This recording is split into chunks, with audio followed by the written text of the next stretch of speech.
భారతీయుల్లో హిందువులే ఎక్కువగా ఉంటారు కాబట్టి ఈ యాంటీ హిందూ యాంటీ ఇండియా ఈ రెండు భావనలు కూడా విపరీతంగా అమెరికాలో గత 2 సంవత్సరాలుగా పెరిగిపోయినటువంటి పరిస్థితి. కొన్ని నెలల కిందట ఒక తెలుగు వ్యక్తే ఏదో అక్కడ లోకల్గా ఉన్నటువంటి ఒక పెట్రోల్ బంకులు అనుకుంటా ఒక వాగ్వాదం జరిగింది. ఆ తర్వాత అతను తీసుకొచ్చి అతను తల నరికేశాడు. ఈ హిందూ ఫోబియా బిల్లుకు జార్జియా రాష్ట్రంలో ఉన్నటువంటి 2 పక్షాల వాళ్ళు కూడా తమ మద్దతు ఉంటుందని చెప్పి ప్రకటించుతున్నారు. నమస్తే, welcome to view point. Hindu phobia అంటే హిందువులపై ఒక విధమైనటువంటి ద్వేషం, వ్యతిరేకత, ఇలాంటి భావాలు గడిచిన 2-3 సంవత్సరాల్లో అమెరికాలో విపరీతంగా పెరిగిపోతున్నాయి. ఈ నేపథ్యంలో అమెరికాలోని జార్జియా రాష్ట్రంలో మొట్టమొదటిసారిగా హిందూ ఫోబియా బిల్లును అక్కడ జనరల్ అసెంబ్లీలో ప్రవేశపెట్టడం జరిగింది. ఈ హిందూ ఫోబియా బిల్లును ప్రవేశపెట్టినటువంటి మొట్టమొదటి అమెరికా రాష్ట్రంగా జార్జియా నిలిచిందని చెప్పాలి. నిజానికి గడిచిన 2-3 సంవత్సరాల్లో జరిగినటువంటి కొన్ని సంఘటనలు చూస్తే ఒక భారతీయుడిగా చాలా బాధ అనిపించింది. చాలా సందర్భాల్లో వెర్బల్ అబ్యూస్, దూషించడము, మీ దేశానికి వెళ్ళిపోండి, గోటి యువర్ కంట్రీ అని మాట్లాడటము, దానికి మించి చాలా సందర్భాల్లో భౌతికంగా దాడులు జరిగాయి. ఇంకా విచారించాల్సినటువంటి విషయం ఏంటంటే కొంతమంది ఇండియన్ స్టూడెంట్స్, భారతీయ విద్యార్థులు చనిపోయారు. టార్గెటెడ్ అటాక్స్ లాగానే అనిపించాయి. ఇదంతా కూడా ఒక సిస్టమేటిక్గా జరుగుతోంది అనేటువంటి విషయం మనకు చాలా స్పష్టంగా అర్థమైంది. పర్టికులర్గా డొనాల్డ్ ట్రంప్ రెండోసారి అధ్యక్ష బాధ్యతలు చేపట్టిన తర్వాత ఈ యాంటీ ఇండియా నెరేటివ్, భారతీయులంటే వ్యతిరేకత, ఒక విధమైనటువంటి ద్వేషము, భారతీయుల్లో హిందువులే ఎక్కువగా ఉంటారు కాబట్టి ఈ యాంటీ హిందూ యాంటీ ఇండియా ఈ 2 భావనలు కూడా విపరీతంగా అమెరికాలో గత 2 సంవత్సరాలుగా పెరిగిపోయినటువంటి పరిస్థితి. ఇలాంటి తరుణంలో ఎడారిలో ఓయాసిస్సులాగా జార్జియా రాష్ట్రంలో ఈ హిందూ ఫోబియా బిల్లును ప్రవేశపెట్టడం అనేది హిందువులపై జరుగుతున్నటువంటి దాడుల్ని అరికట్టడానికి, హిందువులపై జరుగుతున్నటువంటి టార్గెటెడ్ అటాక్స్ని అరికట్టడానికి, వాళ్ళని దూషించడం కానీ ఇవన్నీ కూడా చేస్తే ఇక మీదట చట్టపరమైనటువంటి చర్యలు తీసుకోవడానికి అవకాశం ఉంటుంది. అది జార్జియా రాష్ట్రం చేయగలిగింది. అయితే ఏప్రిల్లోనే ఈ యొక్క బిల్లును ప్రవేశపెట్టడం జరిగింది. దీనిపై ఓటింగ్ కూడా జరుగుతుంది. ఓటింగ్ జరిగిన తర్వాత ప్రస్తుతానికైతే విచిత్రంగా అటు రిపబ్లికన్ పార్టీ సభ్యులు, ఇటు డెమోక్రటిక్ పార్టీ సభ్యులు కూడా ఈ బిల్లుకు తమ మద్దతు ఉంటుంది అని చెబుతున్నాయి. మరి ఓటింగ్ దగ్గరకు వచ్చేసరికి ఏమైనా ప్లేట్ ఫిరాయిస్తారేమో తెలియదు. కానీ ప్రస్తుతానికైతే ఈ హిందూ ఫోబియా బిల్లుకు జార్జియా రాష్ట్రంలో ఉన్నటువంటి 2 పక్షాల వాళ్ళు కూడా తమ మద్దతు ఉంటుందని చెప్పి ప్రకటించుతున్నాయి. ఇది బిల్లు నుంచి చట్టంగా మారితే కనుక డెఫినెట్గా ఆ రాష్ట్రం వరకే, ఇది అమెరికా మొత్తానికి వర్తించదు, ఇతర రాష్ట్రాలకు వర్తించదు. జార్జియాలో ఉన్నటువంటి హిందువులు, భారతీయులకు రక్షణ ఉంటుంది. ఇక ముందులాగా ఏది పడితే అది మాట్లాడతాం, వాళ్ళని దూషిస్తామంటే ఇక మీదట ఈ చట్టం అనేది ఒప్పుకోదు. ఒకసారి చూద్దాం ఏం జరుగుతుంది అసలు. హిందూ ఫోబియా అంటే నేను ముందే చెప్పినట్టుగా హిందూ మతం పైన ద్వేషము, అవమానము, ఒక దూషణ చేయడం, వ్యతిరేక ధోరణి కలిగి ఉండడం. మీకు గుర్తుంటే గడిచిన 2 సంవత్సరాల్లో హిందూ దేవాలయాలపైన, స్వామినారాయణ టెంపుల్ కానీ ఇలా చాలా టెంపుల్స్ పైన టార్గెటెడ్ అటాక్స్, కాల్పుడు చేయడం మనం చూసాం. ఎవరో కావాలనే దుండగులు కాల్పుడు చేయడము. కొన్ని నెలల కిందట ఒక తెలుగు వ్యక్తే ఏదో అక్కడ లోకల్గా ఉన్నటువంటి ఒక పెట్రోల్ బంకులు అనుకుంటా ఒక వాగ్వాదం జరిగింది. ఆ తర్వాత అతను తీసుకొచ్చి అతను తల నరికేశాడు. అది సోషల్ మీడియాలో చాలా వైరల్ అయింది. కొన్ని వారాల 2-3 వారాల వ్యవధిలోనే ఇలాంటి సంఘటనలు, తెలుగు వాళ్ళు కొంతమంది చనిపోయారు, ఇతర రాష్ట్రాలకు చెందినటువంటి వాళ్ళు కూడా చాలామంది చనిపోయారు. ఇవన్నీ చూసినప్పుడు అరే, మన భారతీయులకి ఇంత అవమానం జరుగుతోందా, ఇంత వివక్ష జరుగుతోందా? కొన్ని సందర్భాల్లో అది జాతి వివక్ష కూడా జరుగుతోంది. అమెరికాలో యు ఆర్ బ్రౌన్ పీపుల్, మీరు ఇన్వేడర్స్, చొరబాటుదారులు, జాబ్ స్టీలర్స్, మా జాబుల్ని, మా ఉద్యోగాల్ని కొల్లగొట్టేస్తున్నారు, ఇలాంటి వ్యాఖ్యలతోటి వెర్బల్ అబ్యూస్ కూడా జరుగుతోంది అమెరికాలో. ఇలాంటి టఫ్ కండిషన్స్లో జార్జియా లాంటి జార్జియా రాష్ట్రంలో ఈ హిందూ ఫోబియా బిల్లును ప్రవేశపెట్టడం అనేది నిజంగా చాలా ఊరట కలిగించేటువంటి విషయమే. అయితే ఇళ్ళలగ్గానే పండగ అయిపోలేదు అన్నట్టుగా కేవలం బిల్లును మాత్రమే ప్రవేశపెట్టారు. మరి ఈ బిల్లు కాస్త చట్టరూపంలోకి వస్తుందా? దానికి అక్కడున్నటువంటి ఈ రిపబ్లిక్ పార్టీ సభ్యులు, డెమోక్రటిక్ పార్టీ సభ్యులు ఇచ్చినటువంటి మాటకి కట్టుబడి ఉంటారా, అనుకూలంగా ఓటేస్తారా అనేది చూడాల్సినటువంటి విషయం. ఎందుకు ఇది చాలా పెద్ద విషయం అంటే, ఇందాక నేను చెప్పినట్టుగా ఇది గనక జార్జియా రాష్ట్రంలో ఒక చట్టంగా మారితే, బిల్లు పాస్ అయిపోయి చట్టంగా మారితే ఇతర రాష్ట్రాల్లో కూడా అమెరికాలో దేశవ్యాప్తంగా చాలామంది భారతీయులు ఉన్నారు. అందులో ఉన్న వాళ్ళలో చాలా వరకు హిందువులు ఉన్నారు, సిక్కులు ఉంటారు, తెలుగు వాళ్ళు చాలామంది ఉంటారు. మిగతా రాష్ట్రాల్లో కూడా ఇలాంటి చట్టాన్ని తీసుకురావడానికి ఆస్కారం ఉంటుంది. తద్వారా అక్కడ ఎన్ఆర్ఐస్ చాలామంది ఉంటారు కాబట్టి, తెలుగు అసోసియేషన్లు కూడా చాలా ఉన్నాయి కాబట్టి వాళ్ళ ద్వారా కొంత ఒత్తిడి తీసుకొచ్చేటువంటి ప్రయత్నం చేయవచ్చు. ఏది జార్జియాలో సక్సెస్ అయితే. మరి అలాంటి ప్రస్తుతం అయితే జార్జియాలో సక్సెస్ కావాలి. ఏం జరుగుతుంది ఈ బిల్ అంటే కనుక, లా ఎన్ఫోర్స్మెంట్లో ఒక గుర్తింపు అనేది ఉంటుంది. అంటే ఇక మీదట మనం భారతీయుల పట్ల లేదా హిందువుల పట్ల తప్పుగా ప్రవర్తిస్తే ఇక్కడ ఒక చట్టం ఉంది సుమా అనేటువంటి ఒక అలర్ట్ అనేది, ఒక హెచ్చరికలాగా ఇది ఉపయోగపడుతుంది. తర్వాత హేట్ క్రైమ్ డేటాను కూడా ఇది స్పష్టంగా ట్రాక్ చేయడానికి అవకాశం ఉంటుంది. కోర్టు కేసులపై కూడా ప్రభావం ఉంటుంది. నేరస్తులకు కఠినమైనటువంటి శిక్షలు కూడా పడేటువంటి అవకాశం ఉంటుంది. చట్టాల్లో కూడా చాలా వరకు మార్పులు రావడానికి అవకాశం ఉంటుంది. అలాగే జార్జియా రాష్ట్రం ఒక యాంటీ డిస్క్రిమినేషన్ చట్టాల్లో చేర్చేటువంటి ప్రయత్నం కూడా చేస్తోంది. ఇది ఒకసారి అప్రూవ్ అయిపోతే, బిల్లు పాస్ అయిపోతే యాంటీ డిస్క్రిమినేషన్ చట్టాల్లో దీన్ని చేర్చేటువంటి ప్రయత్నం కూడా డెఫినెట్గా ఉంటుంది.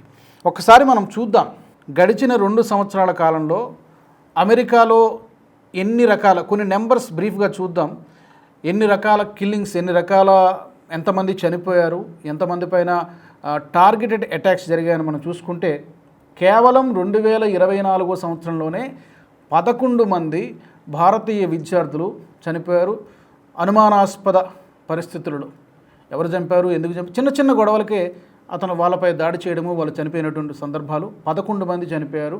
లెక్కల ప్రకారం మీడియాలో రిపోర్ట్ అయినటువంటి వార్తలు ఇవి. రిపోర్ట్ కానివి అడపాదడప అక్కడ కొన్ని ఉండవచ్చు. 2024 సంవత్సరంలోనే ఇంతమంది చనిపోయారు. ఇక ఫిజికల్ అటాక్స్ కానీ, హేట్ క్రైమ్స్ కానీ ఆ లెక్కలు కూడా చూస్తే ఓవరాల్గా హేట్ క్రైమ్ ఎన్విరాన్మెంట్ ఎలా ఉంది అంటే, 2024లో ఎఫ్బిఐ డేటా ప్రకారం చూస్తే 11,679 హేట్ క్రైమ్ ఇన్సిడెంట్స్ నమోదయ్యాయి.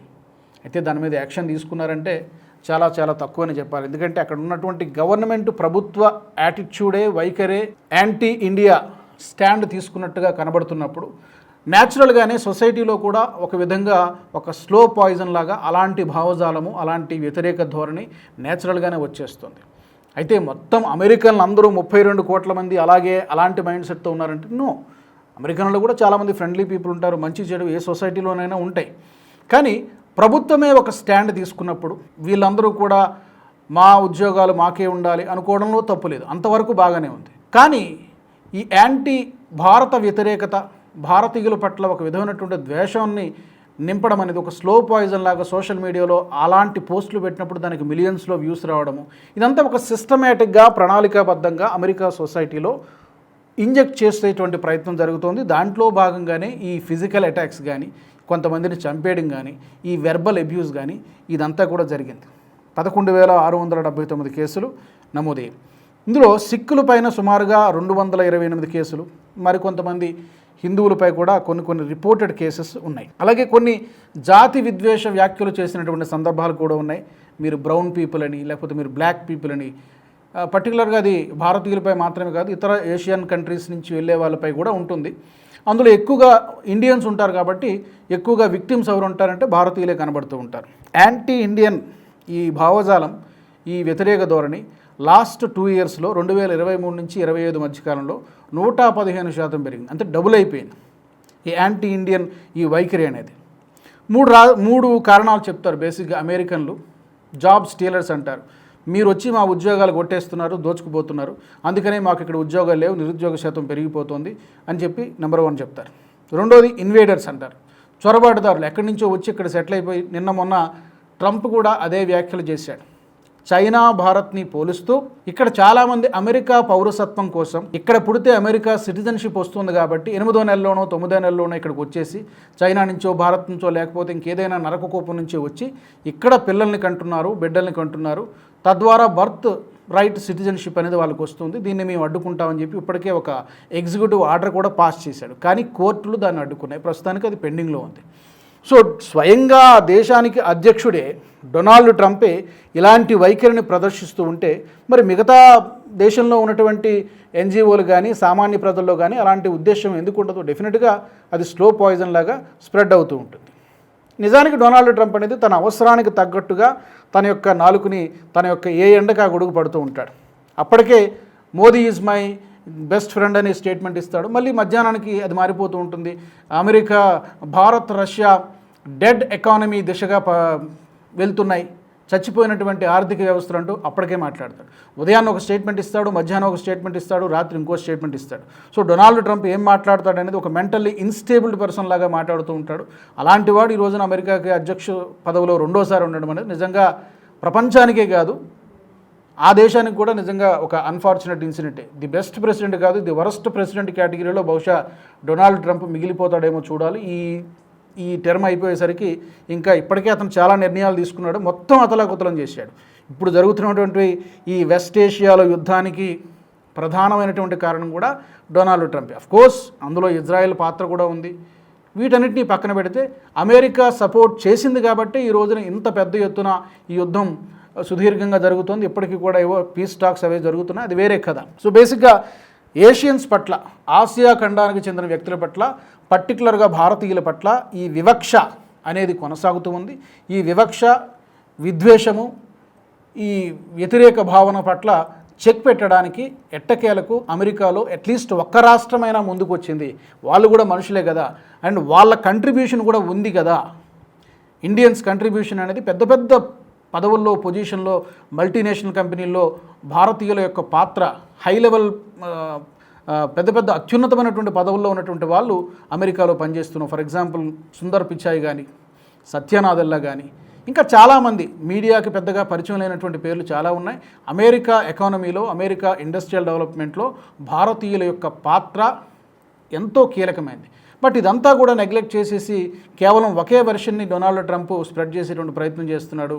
ఇతర దేశాల నుంచి వచ్చి మా ఉద్యోగాలు తీసుకుపోతున్నారు, మా దేశంపై ఈ చొరబాటుదారులాగా ఇక్కడ పడి మేస్తున్నారు అనేటువంటి అర్థం వచ్చేటట్టుగా మాట్లాడుతూ ఉన్నాడు. ఇది సరైనటువంటి వైఖరి కాదు.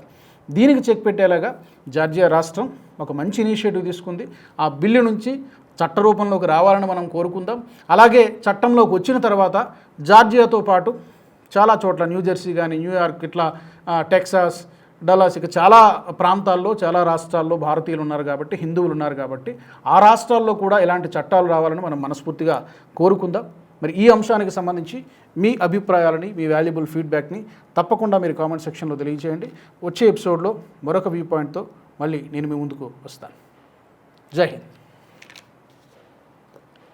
ఈ వీడియో మీకు నచ్చినట్టయితే లైక్ చేయండి, 10 మందికి షేర్ చేయండి. అలాగే కామెంట్ల రూపంలో మీ అభిప్రాయాలను మాతో పంచుకోండి. Nationalist hub group of channels ను సబ్స్క్రైబ్ చేసుకుని తెలుగునాట జాతీయవాద జర్నలిజాన్ని ప్రోత్సహించండి. ఈ వీడియో కింద ఉన్న బెల్ ఐకాన్ పై క్లిక్ చేయడం మర్చిపోవద్దు.